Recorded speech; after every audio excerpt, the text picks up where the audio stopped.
একজন পুরুষ তার জৈবিক শক্তি কিভাবে বৃদ্ধি করতে পারে, আজকের এই সম্পূর্ণ ভিডিওর মাধ্যমে আপনি বুঝতে পারবেন। আপনার জৈবিক শক্তি, আপনার যে সময় টাইম টেবিল এগুলো ধরে রাখতে পারছেন না, এই এক্সারসাইজগুলো পরিপূর্ণভাবে দেখবেন। এই এক্সারসাইজগুলোই আপনার এই সময়টাকে বৃদ্ধি করবে। শুধু ভিটামিন খেলে হয় না। অনেক পুরুষই বলে যে আমার শরীরে তো এদিকে শক্তি ঠিক রয়েছে, কিন্তু ওই সময়টা কম পাই, আমি ধরে রাখতে পারি না, আমার সময় টাইম বৃদ্ধি হচ্ছে না, আমার পরিপূর্ণ তৃপ্তি হচ্ছে না, পার্টনার আমার সাথে সংসার করতে চাচ্ছে না। তাদের জন্য আজকের এই ভিডিওটি। আপনি এই ভিডিওটি পরিপূর্ণভাবে দেখুন।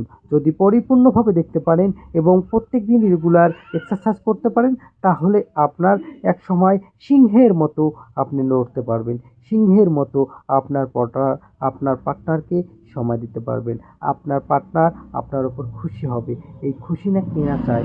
আর যদি এই খুশি করতে না পারেন, তাহলে আপনার স্ত্রী বলেন, আপনার স্বামী বলেন, কেউ আপনার সঙ্গে থাকবে না। আপনার স্ত্রীকে পর্যাপ্ত সময় দিতেই হলে এই ব্যায়ামটি করতেই হবে। এই ব্যায়ামগুলো ১ থেকে যে ৬ পর্যন্ত রয়েছে, এর থেকে ১২ পর্যন্ত ব্যায়াম রয়েছে। এই ১২টি ব্যায়াম যদি আপনি প্রত্যেক দিনই করেন, তাহলেই কিন্তু সম্ভব। যদি একদিন করেন, অপর দিন করেন না, সেক্ষেত্রে সম্ভব না। তো আপনার ব্যায়াম, আপনার এক্সারসাইজ, এই পরিবর্তন আপনার শরীরকে পরিবর্তনশীল করে দিবে।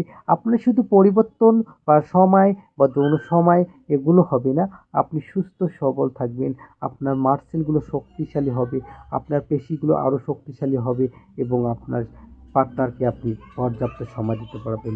এই পর্যাপ্ত সময়ে আপনার বয়ে আনবে জীবনের সুখ, শান্তি, ভরসা। নতুন যারা চ্যানেলটি সাবস্ক্রাইব করুন।